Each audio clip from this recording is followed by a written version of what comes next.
بسم اللہ الرحمن الرحیم۔ السلام علیکم ناظرین مکرم، وافی نیٹ ورک کی جانب سے خوش آمدید۔ پروگرام آج کی کتاب کے ساتھ میں ہوں آپ کا میزبان ضیاء الدین نعیم۔ جس کتاب کا تعارف آج ہم کرانے جا رہے ہیں ناظرین، اس کا نام ہے آگ کا دریا۔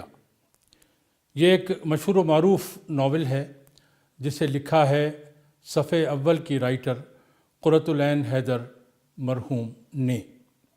ہمارے پاس اس کتاب کا 2018 میں چھپنے والا ایڈیشن ہے۔ سنگ میل پبلیکیشنز لاہور اس کے پبلشر ہیں، اور میسرز اشرف بک ایجنسی کمیٹی چوک راولپنڈی کے توسط سے یہ کتاب ہم تک پہنچی ہے۔ ناظرین مکرم، آگ کا دریا کے مصنف قرۃ العین حیدر ادب کی دنیا میں عینی آپا کے نام سے پکاری جاتی ہیں۔ آگ کا دریا سے پہلے ان کے 2 ناول میرے بھی صنم خانے اور سفینہ غم دل منظر عام پر آ چکے تھے۔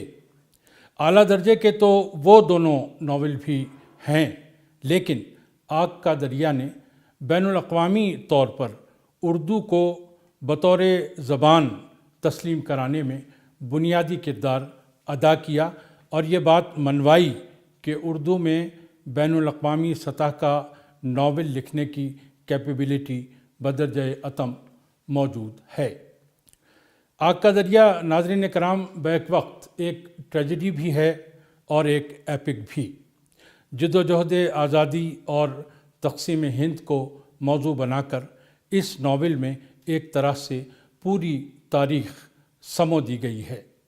اس کا مرکزی کردار وقت ہے، اور وقت کا وہی وسیع تصور اس ناول میں پرفشاں نظر آتا ہے، جس کا اثبات اقبال کے ہاں بھی کبھی یوں ہے کہ تیرے شب و روز کی اور حقیقت ہے کیا، ایک زمانے کی رو جس میں نہ دن ہے نہ رات، اور کبھی یوں کہ خرد ہوئی ہے زمان و مکاں کی زناری، نہ ہے زمان نہ مکاں لا الہ الا اللہ۔ ناظرین، جگر مراد آبادی کا ایک شعر ہے، یہ عشق نہیں آساں بس اتنا سمجھ لیجئے، ایک آگ کا دریا ہے اور ڈوب کے جانا ہے۔ اس شعر سے اپنے ناول کا نام اخذ کرنے والی عینی آپا کی وسیع النظری اور خوش خوئی بلا شبہ سراہے جانے کے قابل ہے کہ انہوں نے اپنے دیگر ناولوں کے نام بھی ہر قسم کے تحفظات سے بلند ہو کر اقبال اور فیض کے اشعار میں سے چنے۔ مثلا اقبال کے یہ اشعار کہ میرے بھی صنم خانے، تیرے بھی صنم خانے، میرے بھی صنم خاکی، تیرے بھی صنم فانی، اور باغ بہشت سے مجھے حکم سفر دیا تھا کیوں، کار جہاں دراز ہے اب میرا انتظار کر۔ اور فیض کے یہ اشعار کہ کہاں پہ ہوگی ستاروں کی آخری منزل، کہاں رکے گا نہ جانے سفینہ غم دل، اور آخر شب کے ہم سفر فیض نہ جانے کیا ہوئے، رہ گئی کس جگہ صبا صبح کدھر نکل گئی۔ ناظرین مکرم، میرے بھی صنم خانے، کار جہاں دراز ہے، سفینہ غم دل اور آخر شب کے ہم سفر عینی آپا کی دیگر کتابوں میں سے کچھ نام ہیں۔ ناظرین مکرم، ایرسٹوٹل نے کہا تھا کہ to avoid criticism do nothing, say nothing and be nothing. چنانچہ متعدد پہلوؤں سے اتنا بڑا ناول لکھنے کی پاداش میں عینی آپا پر کریٹیسزم تو بہرحال بنتا ہی تھا، سو ہوا بھی۔ کسی کا نقطہ نظر حرف آخر نہیں ہوتا ناظرین، اور کسی کے کام کو سراہنے کے لیے اس کی رائے سے حرف بحرف متفق ہونا بھی ہرگز لازم نہیں۔ غالب کیا اچھا کہہ گئے کہ غالب برا نہ مان جو واعظ برا کہے، ایسا بھی کوئی ہے کہ سب اچھا کہیں جسے۔ ناظرین مکرم، اسٹریم آف کانشسنس یا شعور کی رو ایک لٹریری اسٹائل ہے جس میں کسی کردار کے خیالات، احساسات اور ری ایکشنز مسلسل ایک بہاؤ میں بیان کیے جاتے ہیں۔